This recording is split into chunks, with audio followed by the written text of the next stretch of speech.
Hello friends, welcome in a ROSE project. This project conducted by Rayat Shikshan Sanstha Sadhguru Gadge Maharaj College, Karad. Myself, Jagtap SR. My subject is physics. Today we are going to start a new chapter. Name of the chapter is Mechanical Properties of Fluid. Mechanical.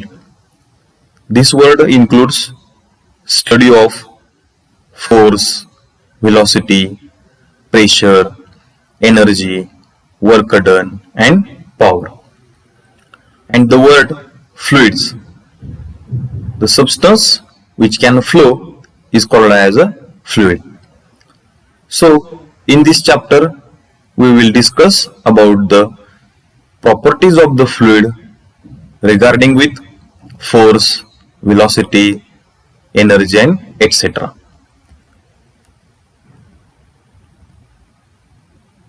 We know that the matters are divided into the two basic groups. First one is fluid and another solid. So talking about the solid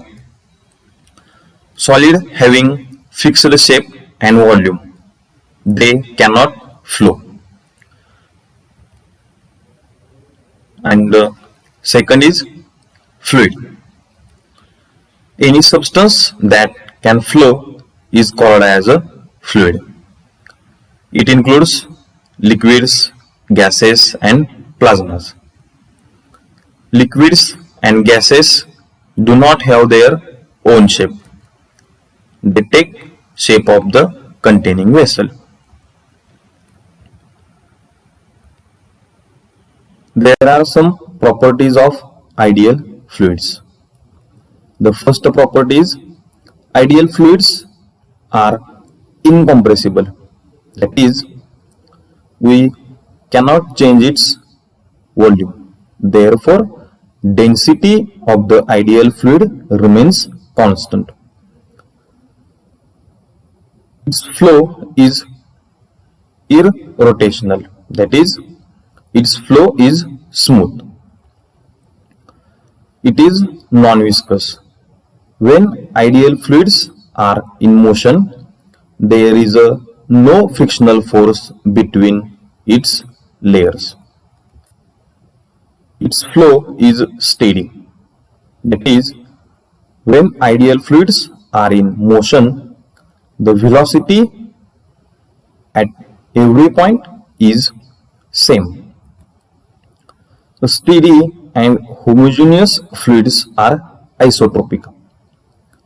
Isotropic means the properties of the fluids are same in all directions.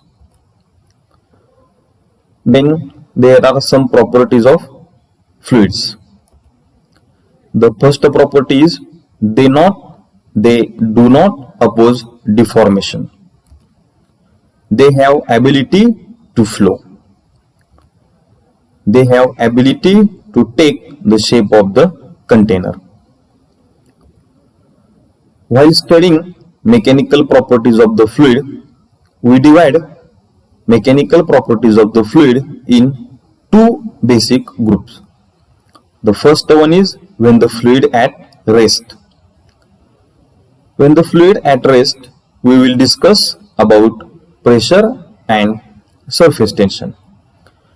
And the fluids are in motion, then we discuss about the viscosity, and there is one theorem called as a Bernoulli's principle.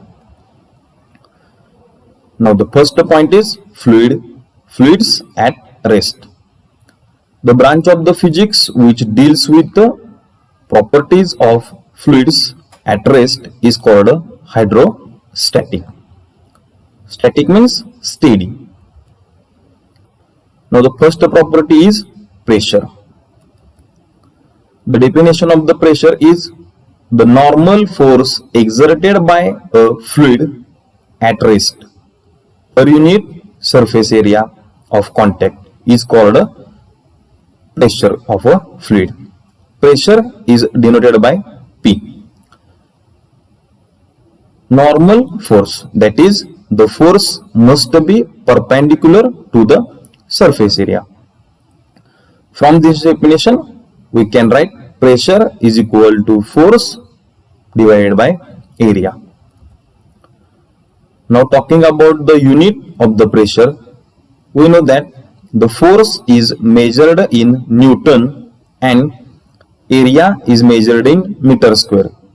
So SI unit of pressure is Newton per meter square. It is also called as a Pascal. There are some other units. The dimensions of the pressure are L raised to minus 1, L raised to 1, L raised to minus 1, M raised to 1, T raised to minus 2. Pressure is a scalar quantity. Now we discuss the pressure due to a liquid column. Consider a fluid is filled in a vessel. To find the pressure due to the liquid column, consider an imaginary cylinder of fluid having A be the area of cross section, H be the height, and rho be the density of fluid. We know that the pressure is equal to force per unit area. Therefore, the force is its weight exerted in a downward direction. So we can write here F is equal to mg. By the definition of pressure, we can write here pressure is equal to force per unit area. But force is equal to mg. So we can write here pressure P is equal to mg divided by A. Also we know that density is equal to mass divided by volume. Converting this into the mass, we can write here mass is equal to volume multiplied by density. So we can write here M is equal to V into rho. But we know that volume is equal to area of the base multiplied by height, that is area multiplied by height. V is equal to A into H. Putting this value in equation 2, we get M is equal to A H into rho. Put equation 3 in equation 1, we get P is equal to A H rho G divided by A. Area gets cancelled, so we can write here P is equal to H rho G. From this equation, we conclude that the pressure due to the liquid column depends on, first point is height of the liquid column, second point is density of the liquid, third point is gravitational acceleration. Also, the pressure does not depend on area of imaginary cylinder. Area means area of cross section.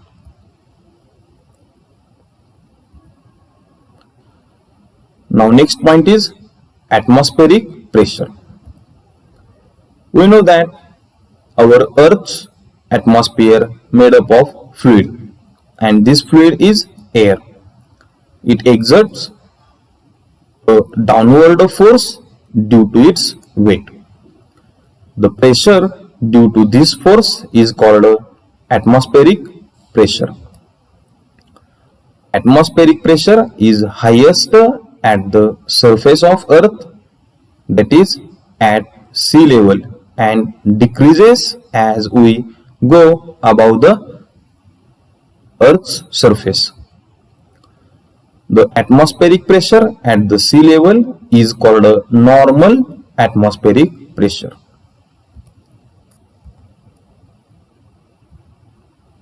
Now the next point is absolute pressure and gauge pressure. In this point there are three subpoints. The first is pressure due to an imaginary cylinder of fluid. Consider a liquid is filled in a vessel. To find pressure due to an imaginary cylinder of fluid, consider an imaginary cylinder of A be the area of cross section, rho be the density of fluid, and h be the height, such that h is equal to x1 minus x2. As this height is measured from the base, so we can write here x1 is greater than x2. Now F1 be the downward force due to the liquid at the top surface of the imaginary cylinder, and F2 be the upward force due to the liquid at the bottom surface of the cylinder, and mg be the gravitational force of the liquid in a cylinder in a downward direction.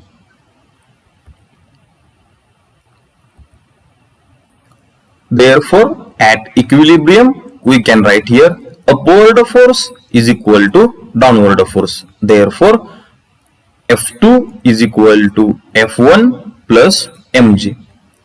Consider this is equation number first. Suppose P1 and P2 are the pressure at top and bottom surface of the cylinder due to the fluid. We know that pressure is equal to force divided by area. Converting this pressure into the force, we can write here F is equal to P into A.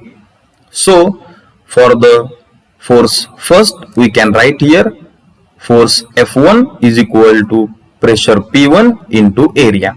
Similarly, we can write here for F2, F2 is equal to P2 into A. Consider this is equation number second. We know that density is equal to mass divided by volume. Therefore, mass is equal to density into volume. But volume is equal to area of the base multiplied by height. That is area of cross section multiplied by h. Putting the value of h, we can write here V is equal to A x1 minus x2. Therefore, the mass becomes m is equal to rho into A into x1 minus x2. From equation second and equation 5, equation first becomes, we know that equation first F2 is equal to F1 plus mg.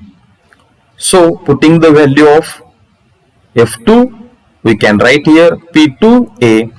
Putting the value of F1, we can write here P1A plus rho A x1 minus x2 into g.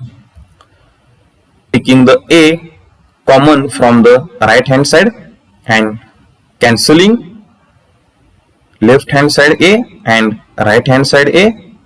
Finally, we can write here P2 is equal to P1 plus rho x1 minus x2 into g.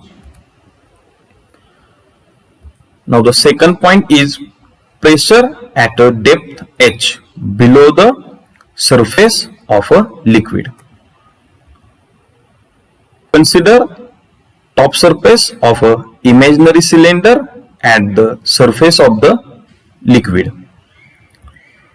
Therefore, this height is x1, and we know that x2 be the sum point at depth h. below the surface, and P0 be the atmospheric pressure at the surface. Therefore, at x1 is equal to 0. We know that P1 be the pressure at the top surface. Therefore, top surface of the cylinder is at liquid surface. So, P1 is equal to P0, that is atmospheric pressure, and P2 is equal to P. We know that x1 minus x2 is equal to H. Putting the value of x1 is equal to 0, we can write here 0 minus x2 is equal to H. So H is equal to minus x2. Putting the value of x2, P1, P2 and H in equation number 6, we can write here P2 is equal to P1 plus rho x1 minus x2 into G. We get, instead of P2 we can write here P, instead of P1 we can write here P0. Therefore equation becomes P is equal to P0 plus rho minus x2 into G. Therefore P is equal to P0 plus rho H G. This is total pressure at depth H is called as a absolute pressure. P is sum of pressure due to the atmosphere, that is atmospheric pressure, and pressure due to the liquid at depth H is called as a Gauss pressure. So we can write here absolute pressure is equal to atmospheric pressure plus Gauss pressure. Now the next point is change of atmospheric pressure with height. Consider an imaginary cylinder with bottom at the surface of the liquid. Let this level be x2 and x1 is the some point at height d above the surface. So we can write here d is equal to x1 minus x2. x2 be the point at the surface of the liquid, so it is considered as a 0. Therefore we can write here d is equal to x1, and we know that P1 be the pressure at the top surface of imaginary cylinder and P2 is the pressure at the bottom surface of the cylinder. So we can write here P1 is equal to P and P2 is equal to P0 because P2 at the surface of the liquid, and at this point pressure is atmospheric pressure. At this point the pressure is atmospheric pressure. So we can write here P2 is equal to P0 and rho is equal to rho air. Therefore the next point is put this value in equation number 6. We know that equation number 6, P2 is equal to P1 plus rho x1 minus x2 into G. We get P0, that is P0 is equal to P plus rho air x1 into G. Therefore the P is equal to P0 minus rho air in bracket x1 into G. Putting the value of x1 as a D, we can write here P, that is pressure at height D, is P0 minus rho air dg. It implies that as we goes from surface of the liquid to the height, the pressure goes on decreases. Now the next point is hydrostatic paradox. When a liquid is poured in any vessel of any one of the vessel, it is noticed that the level of the liquid in all vessel is same. It is called as a hydrostatic paradox. Therefore, it is clear that the pressure at any point depends only on height of the liquid column above it. It does not depends on shape of the vessel.